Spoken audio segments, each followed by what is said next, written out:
Hey, welcome everybody to a brand new effort. This is the Trialogues podcast.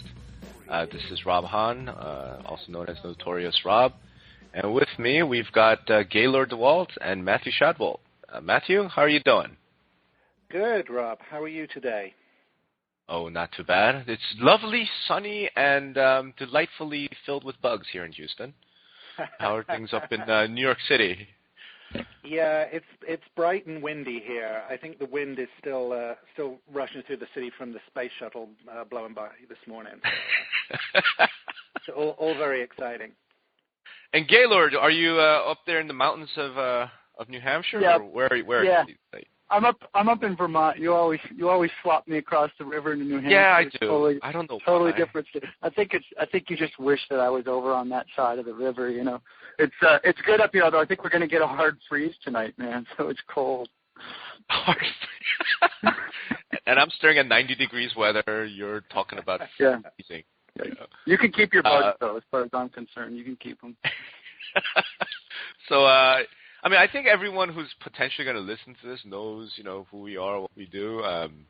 But, because I think for the first one, maybe we just kind of briefly just sort of talk about, what we do. I'm a consultant and a blogger, and I like to stir the pot, when it comes to real estate issues. I am the Director of Interactive Product and Marketing for Manhattan's largest real estate brokerage. I'm a marketer by trade and bilingual in terms of technology and marketing. I work with about 2,000 agents at the Corcoran Group, and we do everything from mobile, social, video, online advertising, and emerging tech for brokerage. And you're a fantastic karaoke singer. I should just mention that. Thank you,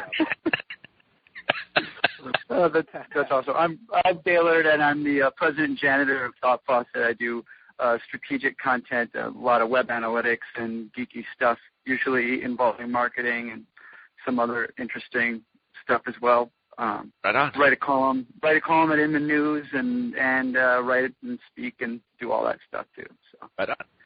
Well, so I think this is really just for fun, and I think we're going to try and tackle topical, sort of timely topics, that's going on just in the real estate industry, RE.net, maybe just the world, the wider world, anything with marketing and technology, stuff that just kind of piques our interest. And I thought we might start with sort of the genesis, with the birthplace, how this whole thing kind of came about, because the three of us were in Atlanta a couple weeks back at RETSO. I was informed that they are no longer RE Tech South; they're just RETSO, right? So we were at RETSO, and I think we all had a great time, and thought, hey, it would be fun if the three of us just got together and started doing a podcast of some sort. So I thought we might start there, start with RETSO, and Gaylord, maybe let me ask you, because I think you had one of the more interesting presentations, and I know, Matthew, your presentation got talked about. So, maybe just, how was your experience, Gaylord? What you learned, how was RETSO?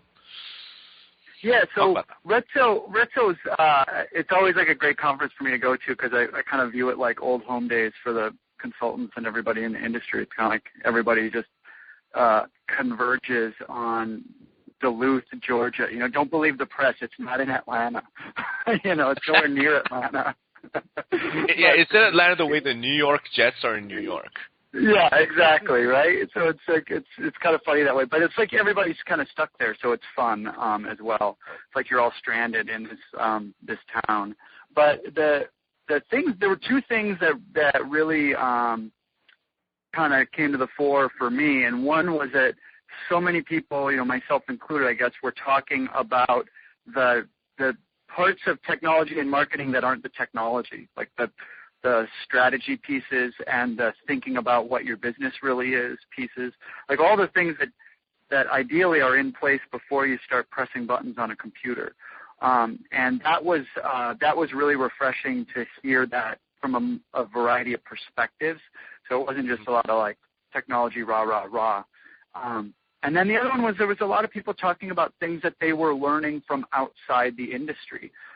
Consultants, like myself and others who do work in other industries, bringing in some ideas, but also from some of the realtors, talking to them in the hallways and the brokers, talking about the different events that they're going to that aren't even, that aren't real estate specific, but to find new ideas. And I think that those two themes were kind of the parts that I really dug and found valuable was for those two issues.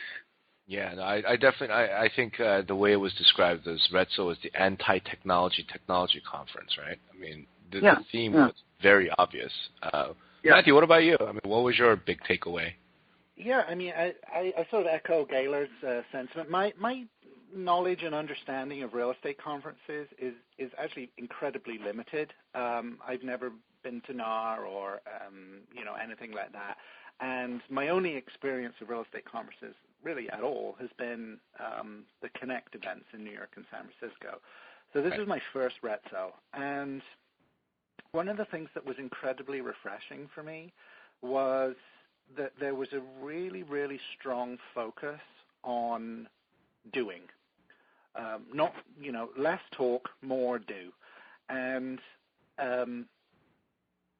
not in a way that was geared towards, here's top 5 tips for how to get more followers on Facebook. There was almost none of that.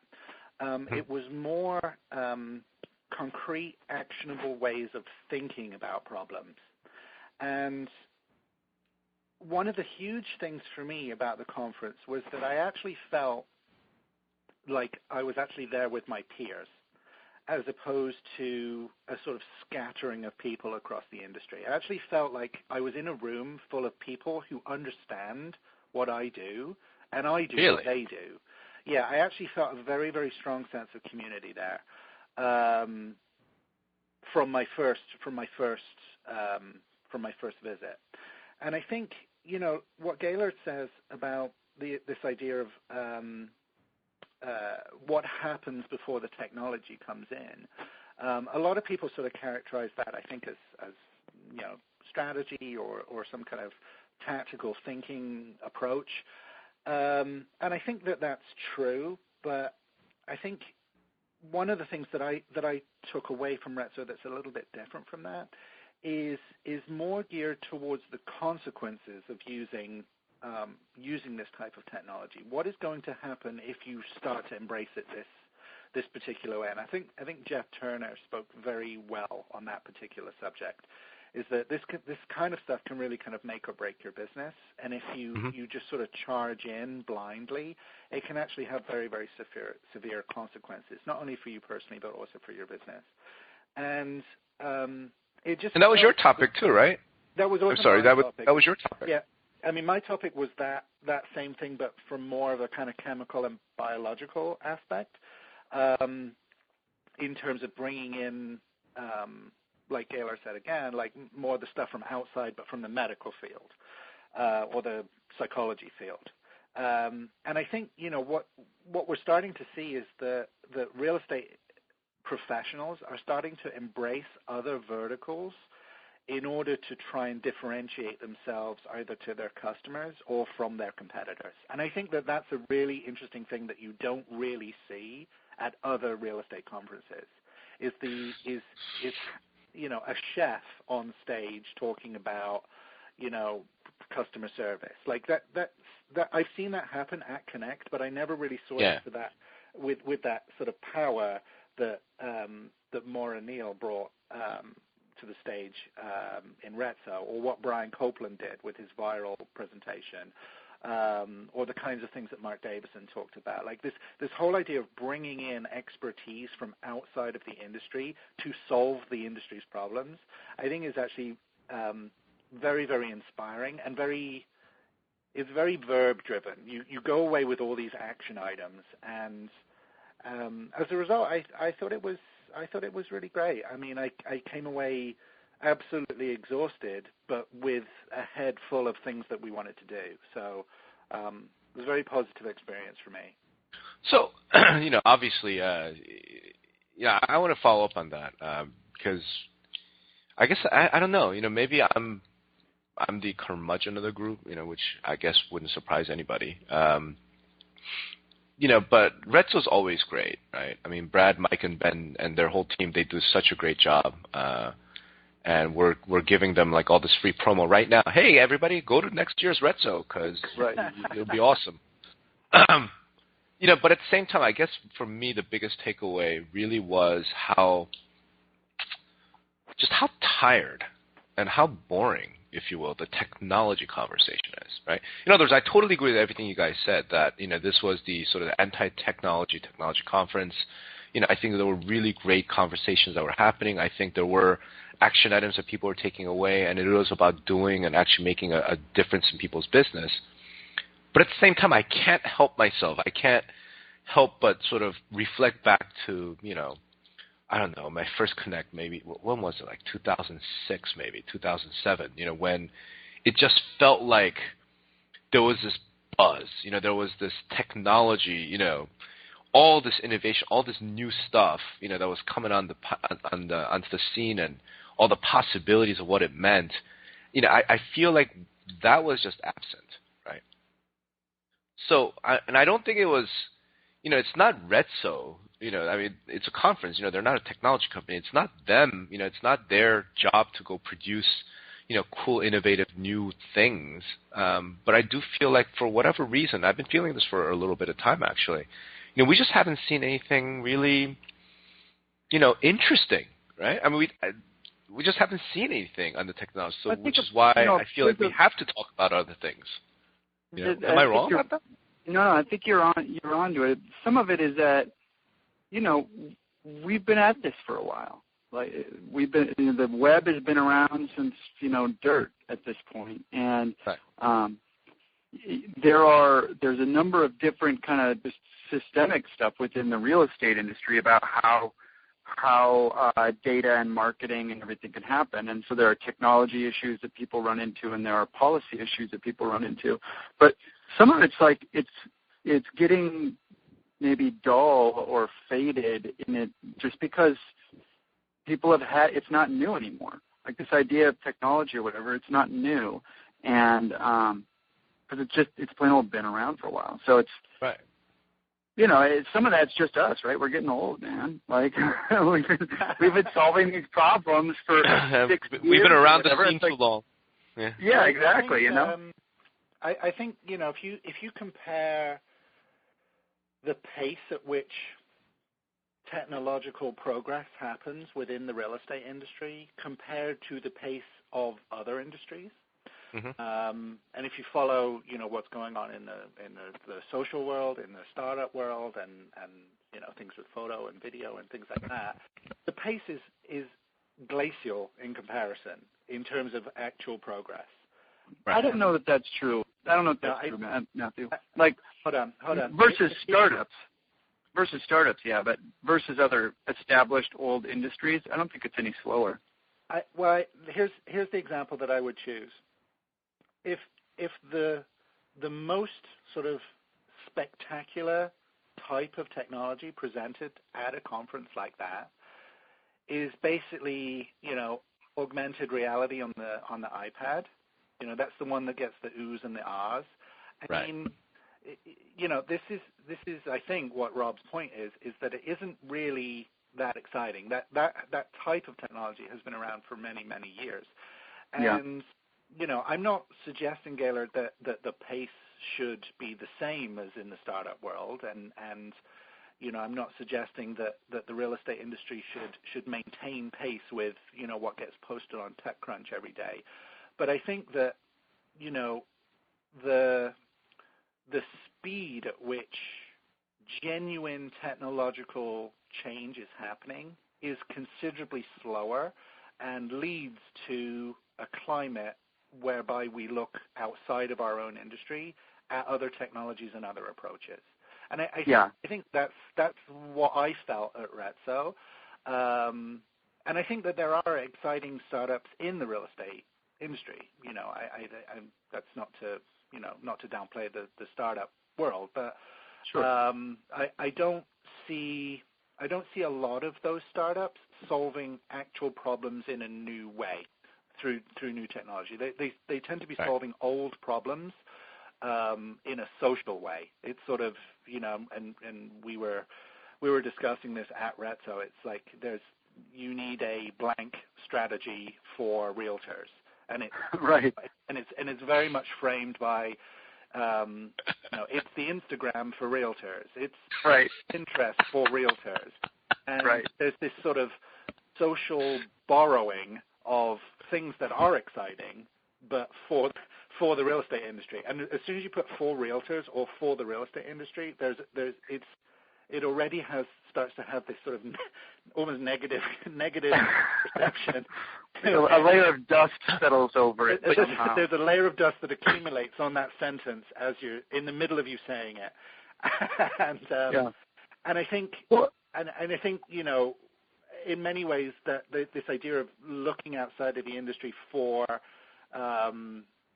solutions to that problem is, for me, that was exciting. But the pace at which that changes is still going to be slow, I think. I want to actually, I think this is exactly relevant. And Gaylor, I don't know if you posted this up on Thought Faucet, but I saw your email earlier today about innovation. Yeah. Do you want to talk about that a little bit? Because I think I can make a connection here. Yeah. So something I've been thinking about for a while, and there will be a post eventually on Thought Faucet. I fired off an email to some of my close friends about the word innovation in general, and I'm kind of getting tired of hearing it. And the reason is I think it's, as a word, innovation is kind of losing any meaning. Like, people say, oh, that's innovative, and I don't really know what they mean anymore. They mean it's new or novel. And if you try to get people to describe what they mean when they say something's innovative, it's not easy. Like, it's difficult. And so I'm kind of starting to feel that the word isn't really useful to describe anything anymore. Like, you're better off saying, oh, that thing is really good for something, or it's really, or this is a new kind of data that we haven't had access to before, as opposed to just saying it's innovative. Because people start to chase this idea of innovative, and they'll equate it with like something new, and then everyone has to believe that it's great just because it's new, and sometimes it just isn't. So that's, I don't know, I'm just so kind of stirring on that a lot. So. And I think you're exactly on the end of it. Here's the connection I would make, and I think they're related, right? So a while back, I remember I wrote a post called Shiva Ranks, I think, where I posited a theory, and I almost wanted to respond to your email, and I figured, let's just do it in person on the podcast. Is this right? The way I would look at innovation, the way I do look at innovation, is that it has to destroy something. Right? You can't call something innovative unless it destroys something. And connected to that, I think, with the issue with the real estate industry, and why, I think Matthew and all of us, are sort of feeling like the pace is glacial, and where's the buzz, where's the excitement? And I think it's because the real estate industry in particular is so driven by cooperation.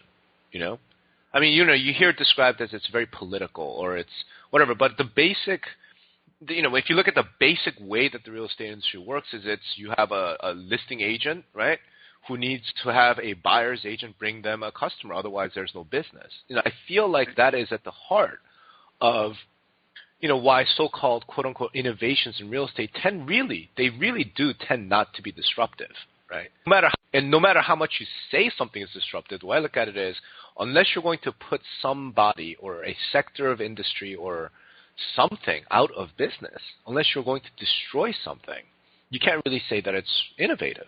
It's a small little change, right? Yeah, and I think I wouldn't entirely agree with that. I mean, I agree with what you're saying generally, but I'd say instead of using innovative, why don't you just say disruptive? Well, because then I think we go into where you're at, right? Which is if innovation is not disruptive, then what is it, right? Like, if I decide to color my blog blue instead of red, is that innovative? Like, no, it's not. It's not. But there's two kind of aspects, I guess, along the lines of disruption. There's or along the lines of change, right? There's disruption, but there's also emergence. So there's within disruption there's emergence and there's collapse. There's kind of two different other pieces there. So it's not. I don't think that something has to necessarily, by definition, eliminate something or destroy something. Something can emerge and just be an entirely new thing, and that may or may not drive the collapse or disrupt something else. But it gets to be semantics at some point, I guess. So it's not that big a deal.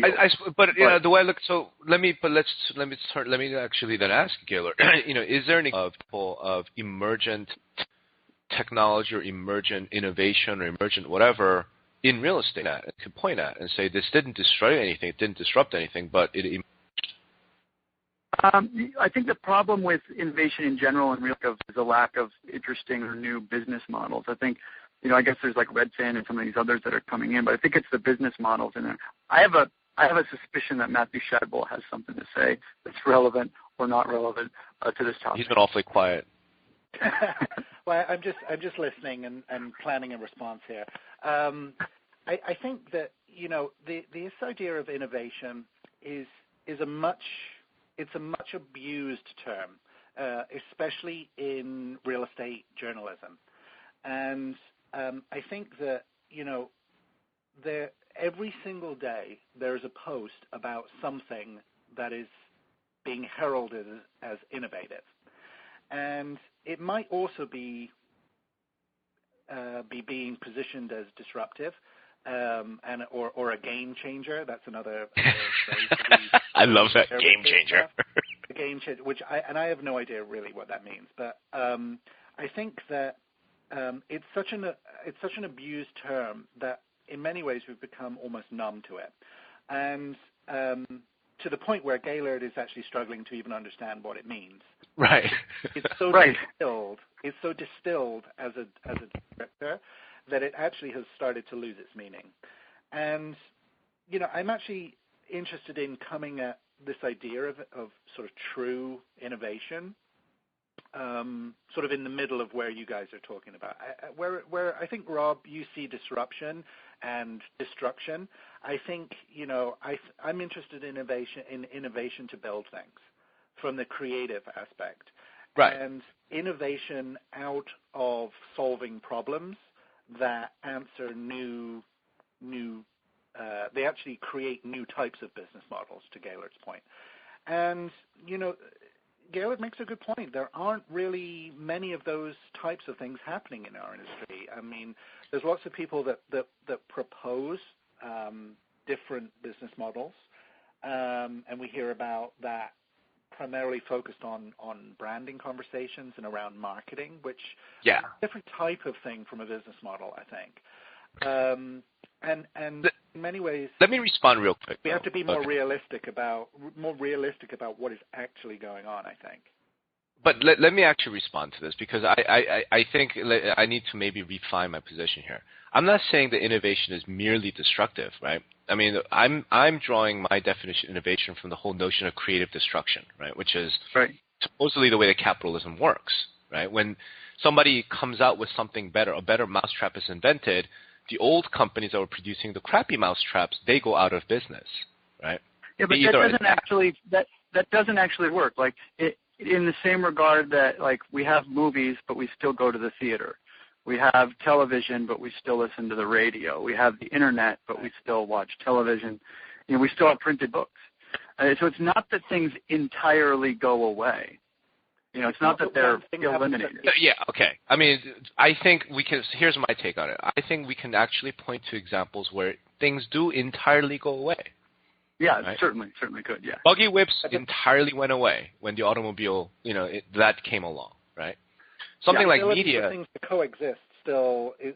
The ability. Yeah, there's some ability. No doubt about it.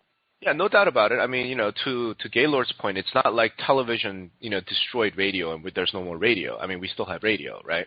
It isn't as if, the sort of like Facebook destroyed newspapers. I mean, that's simply not the case, right? Right. At the same time, I think you can't really argue, in my opinion, that take newspapers, for example, because that was something you brought up, that the innovation of the internet actually destroyed huge parts of the newspaper business, right? Yeah. Like newspaper, advertising. That's why they're all laying people off and they're all in trouble, right? Because of Craigslist. But it didn't destroy news.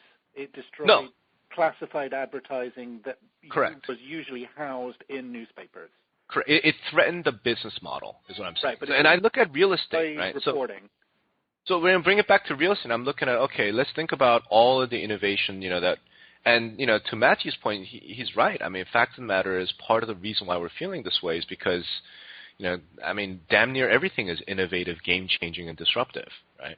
It's like it can't possibly be and the way so here's how my position evolved. I look at innovation. I look at, who's doing stuff that's really going to change things, right? And my mind naturally goes to, well, who's the most hated? Who's the most feared? And I have to say, I think I can make the case that the companies that are most despised, most hated, most feared in real estate, you know what? Those are the guys that are doing stuff that's innovative because they threaten, right? They threaten existing. And they operate on a new business model. Correct. Right. So, Zillow's hated, and feared and so on. Why? Well, they do in fact threaten, some business models. Right. Yeah. Yeah. Whereas, I don't know, I'm trying to think of, the IDX website providers, are they, disruptive? Who are they threatening? I'm not sure, right?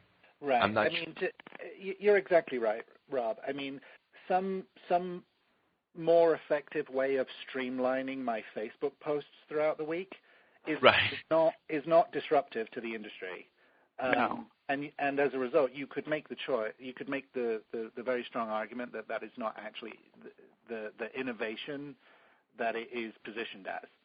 And I think to my earlier point, innovation can come from fear and disruption and destruction, but also innovation can come from the other side. It can come from a positive aspect, and it can actually coexist with things as well. And I think, there are many, many people that see, the enormous benefits that something like a Zillow or a Trulia bring to the industry, that it is in many ways over the last 5 or 6 years since they started, that they've brought a much needed breath of fresh air to the industry, however disruptive that might have been. And it's actually a positive disruption. And I think that that's really, really important to embrace as well. It's not that Zillow is going to destroy everything. It's that Zillow is actually changing things for the better. And it's a very, very polarizing type of argument, I think. But to your point, actually looking for those examples of genuine innovation in real estate can be a challenge. It can be a real challenge. Especially from a business perspective.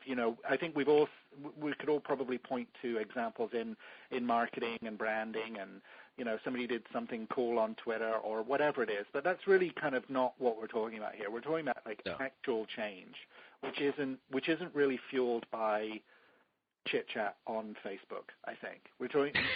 What you're talking about is actually... Hey, man, Pinterest, that's disruption. Yeah, absolutely. But what I think you're actually sort of moving towards is actually probably closer to something like activism than marketing. The level of change that you're proposing is closer to actually to borrow a phrase, sort of raising the bar, as opposed to just simply having the conversation. That it has to result in an action to actually be effective, and from my perspective, that's closer to something like activism than advertising. I want to delve into that, Matthew, but before I do, I want to ask Gaylor one quick thing, and you could jump in as well. If we think positively and look forward, right? I mean, do you guys see any real possible opportunities? For someone or some company to, really drive innovation in real estate? Do you guys see anything like that? The stuff that I'm seeing, I think it comes down to this issue of business models and their relationship to what innovation may or may not be. And, there's so many challenges, right? In terms of all the big technology innovation stuff that I'm seeing in the world that I would actually call an innovation anymore has to do with like marrying multiple types of data and data sources, and so it's kind of geeky stuff. But given the lockup of how data works, I mean, I think the innovation, the opportunities for innovation in real estate, in my opinion, are within business models, and they are within the way associations and MLS and all that stuff operate. Far more than they are in the tech, because the technologies are going to rely on that stuff.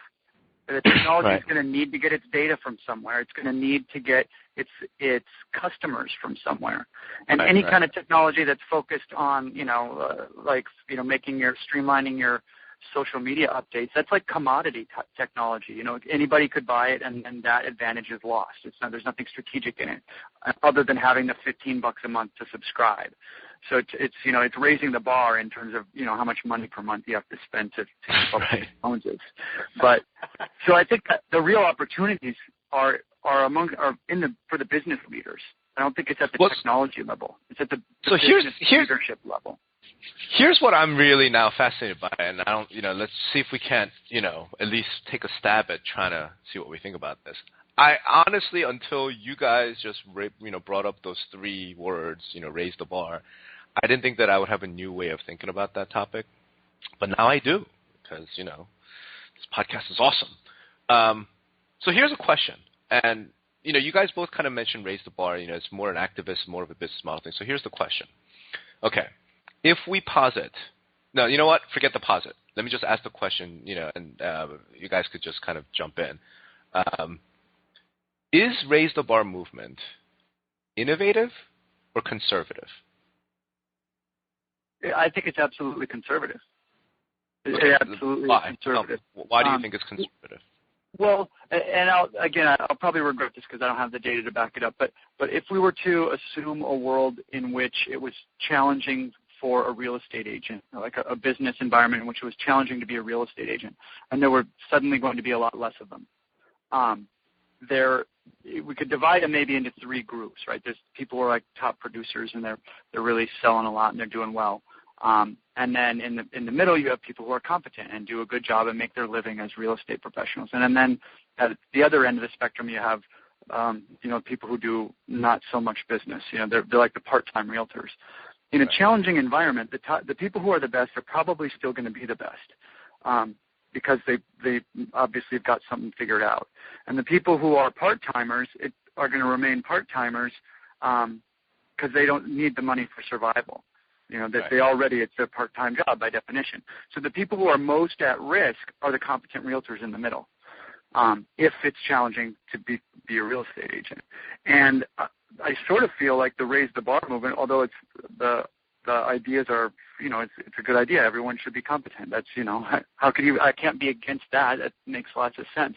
But I kind of feel like it's a smokescreen to shift the burden to the part-time realtors, or to say, well, no, this competent middle core here should remain. And I don't have an ethical, I don't think it's good or bad or whatever. I'm not like getting into that side of the argument because I'm not qualified. But I think it's conservative in the sense that it's trying to maintain that status quo at the expense of the part-time realtors, who will have a much easier time surviving in an environment that's difficult to be a real estate agent because they don't actually need it.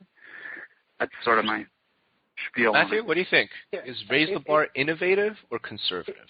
It's really interesting because I think in order to make a judgment call on either of those terms, it has to have done something first. I'm not sure that I see results from it. I mean, I see a lot of discussion, which is healthy and helpful for people. But outside of advice about be better, and listen to your customers and be a better professional and things like that, I'm not sure that I really understand how it's a movement.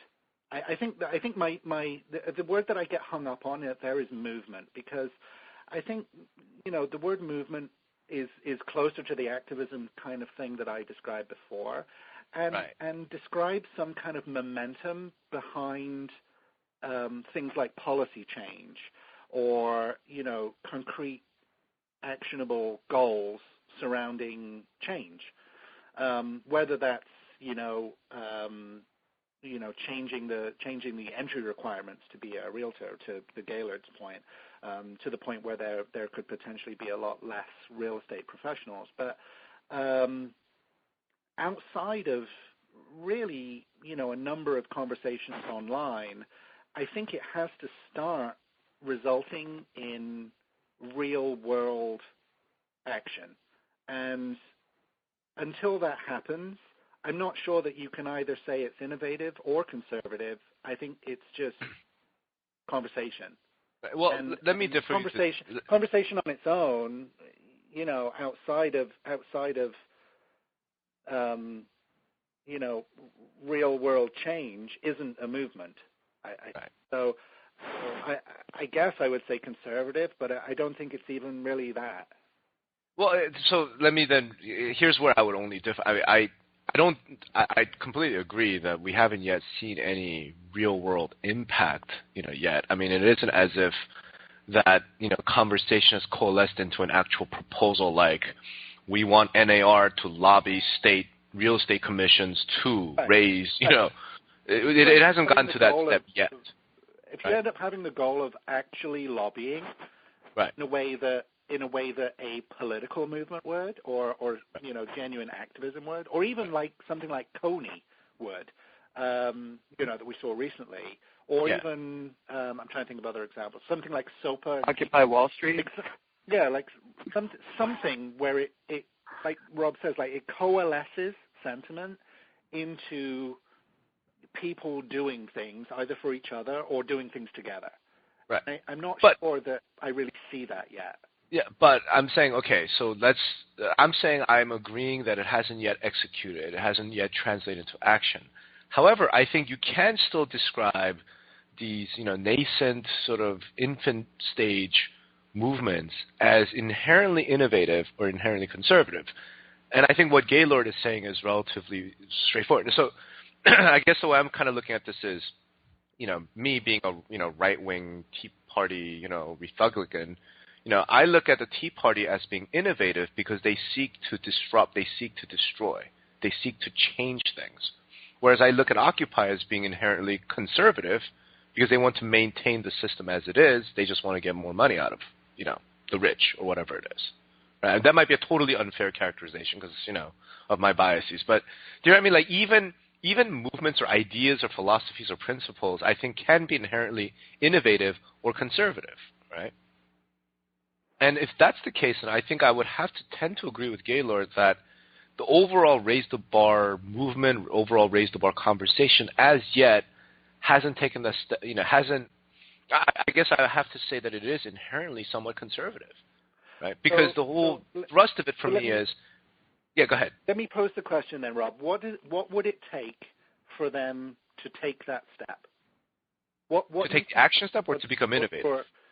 For that step out of being conservative and into being innovative, and let's characterize that as disruptive and activist. What needs to happen for them to take that step? Let's include we're included in this, right? Yeah, we're included. I mean, I think given that we're talking about real estate, probably about 30 years of conversation. But after that, I don't know. I think I'm kind of I think I'm inspired by Gaylord, right? That this is not going to be innovation in real estate is not going to come from technology, right? That it will either come from new business models, or it will come from some sort of political change, right? So, in some of the conversations I had about Raise the Bar, my thing was, look, if you really want to raise the bar, the simplest thing that you could do is to have the IRS stop treating real estate agents as independent contractors, right? That the minute brokers have to start paying payroll taxes on every single agent they have, it would completely change the entire shape of the industry, Yeah, and that's a business model shift, right? That's a business model. That's a business model shift driven by government change, right? In other words, if the law or the regulation changes, then that's going to totally, whack things. And the business model side, it could be some of the things that we're starting to see signs of, like who are the Koenig and Stray over in Chicago, and some of the other things. I've seen some posts recently about, I want to start charging buyers, to take them around, right? That you have buyers agents out there who are starting to say, look, I'm not a free tour guide, right? And my time is valuable, and you, the buyer, should pay me. Now, it's like credited back to them at the closing, blah, blah, blah. So it's not truly disruptive, but I could see something like that, potentially developing, right? But, I suppose kind of wrapping it all in one, because I know we're kind of getting towards the end of our, sort of a lot of time here. I guess here's sort of maybe something we could maybe pick up on next week or whatnot. I'm looking at this in terms of, okay, innovation, raise the bar, business models, all of this, and real estate, all of it connected together. I think maybe the singular challenge is the following, right? And I was making this point to a friend of mine recently. Why is it that in every other industry, right, the advances in technology and the efficiency that technology brings, right, has led to better products for consumers at lower cost, right? And yet in real estate, I don't know that you can actually make that claim. Maybe I'm being harsh about that, but I don't know that we can really say that all of the efficiency gains that real estate brokers and agents and MLS and all these people have derived out of technology hasn't yet been translated, hasn't yet been transferred to the consumer.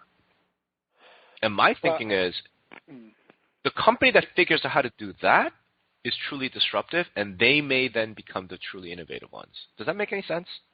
It does, and I think one of the ways that you have to look at cost associated with that discussion is perhaps in terms of time saved, because there's a cost associated with something like that. Like, it might not be, hard dollars in terms of how you're characterizing it, but there are efficiencies and savings at tremendous scale happening because of technology outside of, what happens with a commission or things like that. And I think the technology is expediting the process to tremendous effect. But, in many ways that whole conversation is rendered irrelevant by larger issues with the housing market itself. Like, you could be as fast and as productive an agent as you possibly can, but if everything is essentially slow in your particular housing market due to I guess things like overpriced inventory or things like that, there's very little that Evernote and Dropbox are going to do for you when faced with that. And I think it's a really, really interesting conundrum of how you actually save or make money in real estate as a result of using technology. But I don't think it's necessarily just associated with the dollars that you make at the end of the day. I think there are huge savings elsewhere in terms of what's offered to the customer. I guess I want to throw in on that too, because some of it comes down to what's the product, right? If you're saying that in other industries, technology has resulted in improved product at lower prices, what is the product? Mm-hmm. And how would that product be improved? Right? It's obviously not the houses, because the houses are already built and they've been there since, depending on what your market is. Like here in Vermont, they've been here since the 1800s. Technology is not going to be doing much for them other than maybe making them a little more heat efficient. But what is the product that would be improved by the technology? And I don't know, it would be interesting to know that if there was any kind of data somewhere to Matthew's point of time savings. Yeah. How much time does the consumer spend between not having a house and having a house, now versus 20 years ago? And has that changed? And for that matter, has the transaction been shortened or made easier somehow, right, with all the advances? Right. 20 years ago, would a transaction have been, taken me as a consumer, as a buyer, would it have taken me like 2 weeks to fill out all the paperwork and do all that, whereas today it takes 4 days. I mean, I don't think we have any data on that. And right? and is that good? You know, right. You know, I think we might have learned something about the amount of time it takes to process a loan. You know, I hope we have anyway over the last few years, and maybe it's okay if it takes a little longer for people to, you know, examine them or whatever. But. All right, well, gentlemen, I think we're probably spent enough time for our first podcast. I certainly want to pick up on this topic. It's a fascinating topic, and it's really fun talking it over with you guys. But let me ask you this as a closing matter. I think what we want to do with this podcast is sort of try and keep it topical, try and keep it somewhat relevant to, news and events that are going on. So, Matthew, let's start with you and Gaylord, and I'll close it. What is the story? What is the thing that we are going to be talking about next week? In other words, the industry or some news, or what do you think will be the news that, or whatever that comes out that everyone will be talking about next week? Oh my goodness, that's a fantastically complicated question. Who knows, Rob? I mean, honestly, take a stab. Come on. I look forward to Instagram for realtors being released next week, and maybe. Okay, that is what we're going to talk about. Gaylord. Well, I'm gonna headline. I'm gonna go with the obvious animated clip art for realtors. And since Matthew left that one on the table and didn't pick it up, I'm taking it. I'm going to go with next week we will all be talking about the rally in D.C. coming up in mid-year and how important this is for, real estate and for private property rights and all of that, and how NAR is going to be going to the match. I think that's going to be the big story next week, and I'm sure to be wrong. So with that, I want to thank everyone who actually bothered to listen to us yammer at each other, and thank you, gentlemen. It's been a pleasure. Thank you, Lindsay, for organizing and producing. Thanks, guys.